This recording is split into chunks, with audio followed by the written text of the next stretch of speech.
사람이 심한 고난을 겪은 후에 어떤 말을 하면 사람들은 그의 말에 귀를 기울입니다. 농담이나 우스갯소리로 듣지 않고 진지하게 듣습니다. 예수님도 고난을 받으셨습니다. 물론 예수님 받으신 고난은 일반 사람들의 경우와는 다르죠. 예수님은 고난을 통해서 성숙했다기보다는 본래 걸어가신 분이 우리를 구원하시기 위해서 자원해서 고난의 길을 걸으셨기 때문입니다. 그리고 예수님은 임사 체험을 하신 것이 아니라 임사 죽음에 이르는 그런 체험을 하신 것이 아니라 실제로 죽으셨습니다. 그렇다면 죽음에서 부활하신 예수님의 말씀은 얼마나 더 귀한 말씀일까요? 물론 예수님은 죽기 전에도 귀한 말씀을 하셨지만 부활하신 예수님의 말씀은 더욱 의미 있게 우리에게 다가옵니다. 11제자들이 갈릴리에 가서 예수님이 지시하신 산에 이르러 예수님을 배웠고 경배했습니다. 그때 예수님이 중요한 말씀을 하셨습니다. 사람들은 우리는 보통 이 말씀의 중간에 있는 예수님의 명령에 집중하죠.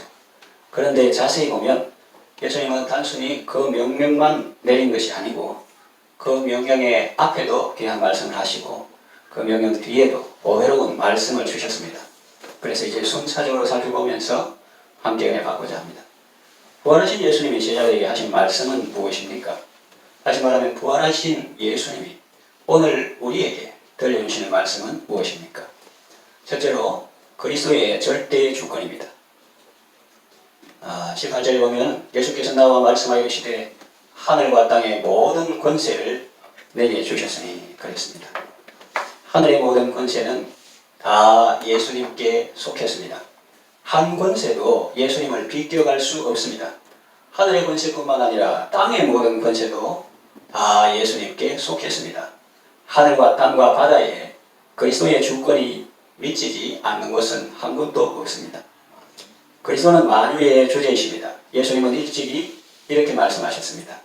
아버지께서 내가 인자됨을 인하여 심판하는 권세를 내게 주셨느니라 그랬습니다. 아버지께서 모든 것을 예수님께 위임하셨습니다. 다 맡기셨습니다. 이 사실을 깨달아야 그 다음 진도가 나갈 수 있습니다. 이 사실을 알 때 평안과 기쁨이 있습니다. 이 사실을 모르면 헌신할 수 없습니다. 전도할 수가 없습니다.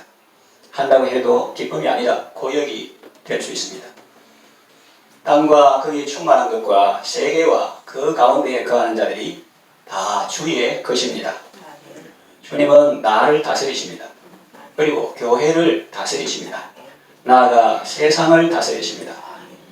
오늘 주님을 부인하고 믿지 않는 그런 사람들의 생사화복도 다 주님 손에 달려 있습니다. 거들먹거리는 권력자의 생명도 다 주님 손에 달려 있습니다. 또 하나님을 대적하고 하나님의 가치에 반하는 법안을 만들려고 시도하는 그런 사람들의 호흡도 다 주님이 주장하고 있습니다. 다 주님께 달려 있습니다. 그리스도의 통치가 미치지 못하는 이른바 치유의 법권 지역이라는 것은 없습니다. 이 사실을 알 때 세상 어디를 가도 두렵지 않습니다. 부족하지도 않습니다. 주님 한 분만으로 만족하고 충족합니다. 그러니까 여러분 봄날의 상춘 꽃 보고 또 이렇게 세상 산이나 들판에 이렇게 가서 할 때 땅과 거기 충만한 것과 세계와 그 가운데 가는 자가 다 여호와의 것이로다. 이런 살아있는 큰 화폭에 이런 움직이는 이런 작품을 만드실 분이 하나님 외에 누구냐? 그렇게 하면서 세상을 이처럼 사랑하시고 또 온 세상을 선교의 대상으로 삼으신 주님을 생각하면서 감사하면서 그렇게 하나님의 그 은혜를 묵상하면서 체험하시면 참 좋겠습니다.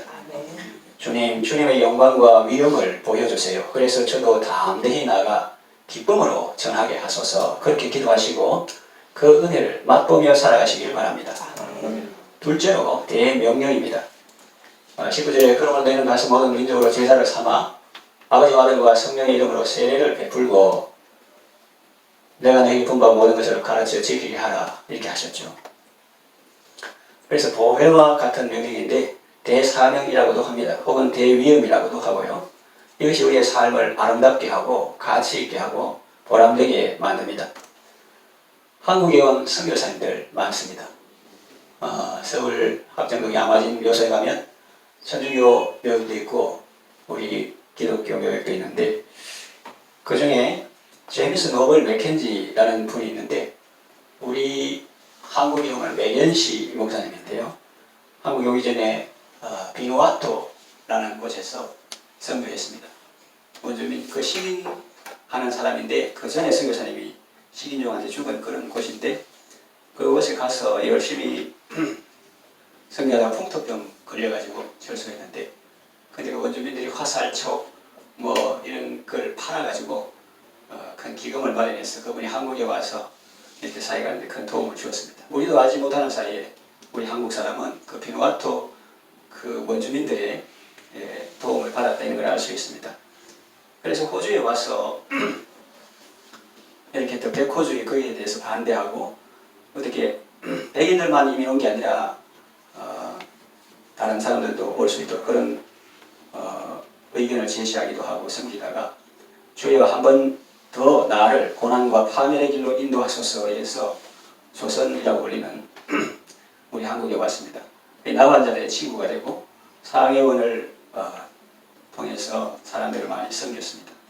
우리가 잘 아는 손양원 목사님도 그곳에서 이렇게 함께 하게 되었습니다. 근데 이분은 딸이 4명이 있었는데 이분들도 한국에서 그 큰딸, 둘째 딸 이분은 한국에서 태어나가지고 아버지의 사역을 계승해서 호주에 가가지고 의과대학 나와가지고 의사가 돼가지고 한국에 오고 또 간호대학에 졸업해가지고 간호사가 돼가지고 한국에 와서 섬겼는데 헬레는 매해란 그리고 캐더린은 매해영 그리고 나중에 보면 그 동생들도 한 분은 공군 장교로서 또 한 분도 이렇게 한국과 관련을 맺고 대를 이어서 우리나라 사람들을 사랑하고 섬긴 그런 걸 볼 수 있습니다. 부산의 일신기독병원 그 초기에는 작은 평수에 그렇게 섬겼지만 총 6,000명 이상의 아이를 출산하는 그런 병원이고 그리고 하루에 300명 이상 이렇게 환자를 돌보는 그런 기록이 있습니다. 그래서 나이팅게일상도 받고 국민훈장 무공화장도 받았는데 갈 때는 돈 한 푼 없이 그냥 한국의 기념품 될 거 그런 거는 가지고 갔다 그렇게 합니다. 그리고 루비 캔들이라는 분이 있는데 이분은 미국 텍사스 출신인데 한국에 와가지고 그 교회에 이제 선교 편지가 도착했는데 그 다음날 죽었다는 정보를 받았습니다. 그래서 언어 배우고 이렇게 한 9개월 하는 동안에 실제 사역에 들어가지는 못했지만 죽음으로써 많은 사람을 그 선교에 헌신하게 했습니다. 그 편지에 조선은 출소할 것은 많은데 일꾼은 참 적으니까 하나님께서 또 여러분 가운데서 10명, 20명 이렇게 하나님께서 보내주시기 원합니다. 그렇게 했는데 실제로 그 에버스 선교회를 통해서 한 20명 이상이 헌신하고 조선에 한 3명 이상 이렇게 오는 그런 일들이 있었습니다. 그분이 한 유명한 말이 그 묘비에 있는데 내게 1000개의 생명이 있다면 조선을 위해 바치기 원한다 그런 말이 있습니다. 그 몇 가지 예만 들었지만 그 외에도 많은 호주 선교사님, 캐나다 선교사님 많은 분들이 이렇게 주님의 지상명령에 순종해서 우리나라를 다녀간 그런 걸 볼 수 있고 지금 우리나라도 세계 많은 나라에다가 선교사를 파송하고 있습니다. 그래서 우리는 자신이 직접 선교사로 가든지 아니면 다른 사람을 선교사로 보내든지 일을 해야 합니다. 어떤 경우에든지 기도는 계속 해야죠. 그리고 여기서 전해야 합니다. 여기서 전하는 것 이것을 이곳에서의 선교라고 합니다. 그래서 모든 그리스도인들은 하나님이 세워주신 삶의 자리에서 선교사입니다. 천국에서 큰 자는 어떤 사람입니까? 많은 사람을 섬긴 사람입니다. 많은 사람을 옳은 대로 인도할 사람은 별과 같이 영원토록 비칠 것이라고 말씀했습니다. 셋째는 대약속입니다. 내가 세상 끝날까지 너희와 항상 함께 있으리라 그렇게 말씀하셨죠. 20절에 볼지어다 내가 세상 끝날까지 너희와 항상 함께 있으리라. 선교사 리빙스턴이 그 아프리카 오지에서 담대하고 행복할 수 있던 이유가 바로 이것입니다. 그는 고국에 돌아와서 선교 보고할 때 자기가 고생 많이 했다, 죽을 뻔했다, 그런 거 많이 이야기하지 않았습니다. 힘들었다고 하지 않았습니다. 옥스퍼드 대학이나 이런 데서 강의할 때 얼마나 고생 많으셨습니까? 보통 사람들이 그런 말을 하죠. 위로한다고. 근데 정식을 하면서 고생이라니요. 저는 임마누엘 은총을 순간순간 체험하는 특별한 그런 은총이었습니다. 제게는 그렇게 말했다는 거죠. 그렇습니다. 날마다 그리스도의 주권을 인정하고 그 영광스러운 사명에 순종하고 헌신하는 삶은 아름답습니다. 하늘의 은혜와 기쁨으로 충만합니다. 그러나 눈에 보이는 것만 바라보고 땅의 것만 생각하는 그리스도인에게는 이런 기쁨이 없습니다. 자기를 비우지 않으니 비우는 것이 없으니 채울 것도 없습니다. 또 자기를 부인하지 않으니 더 나아가지 못합니다. 하나님을 믿고 순종하지 않고 자신을 믿고 보이는 것만 의지하고 사니 발전이 없고 진보가 없죠. 늘 다람쥐 쳇바퀴 돌듯 단조롭고 지겨운 삶을 살아갑니다. 그러나 지상명령에 순종하는 삶은 모험이 가능합니다. 한치 앞을 내다볼 수 없습니다. 그러나 불안하지 않습니다. 모든 것을 주님께 맡기고 오직 순종으로 나아갑니다. 내일 일은 내일이 염려하게 하고 오직 그날에 최선을 다합니다. 그렇게 하면 하나님께서 필요를 공급해 주십니다. 또 하나님께서 돕는 자를 붙여주십니다.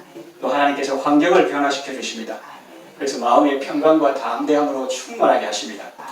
이것이 정말 사람 사는 맛 아니겠습니까? 참된 인생의 길을 걷는 것입니다. 그 루비 캔들이 말하기를 이렇게 기쁜 것을 표현할 단어를 제가 발견하지 못했습니다. 어떻게 이렇게 예수님을 모시고 이렇게 사는 것이 이렇게 행복합니다. 그렇게 했죠. 여러분들도 임마누엘 은총 속에 내가 세상 끝날까지 너희와 항상 함께 있으리라. 이것을 실제로 날마다 체험하면서 살아가는 은혜를 누리시기 바랍니다. 말씀을 정리하여 마치겠습니다. 부활하신 예수님이 우리에게 대사명을 주셨습니다. 이 영광스러운 사명 참 귀하죠. 그러나 그것만 단독으로 주시지 않았습니다. 그냥 명령만 하고 던져가지고 네가 알아서 해라. 그런 게 아니고 그 앞에 선포가 있고 그 뒤에 약속이 있습니다. 하늘과 땅의 모든 권세가 다 주님께 있습니다. 그리고 주님이 세상 끝날까지 우리와 항상 함께 하십니다. 그래서 우리는 언제나 안심이 됩니다. 든든합니다. 감사와 감격 속에서 기쁨으로 사명을 감당하시기를 바랍니다.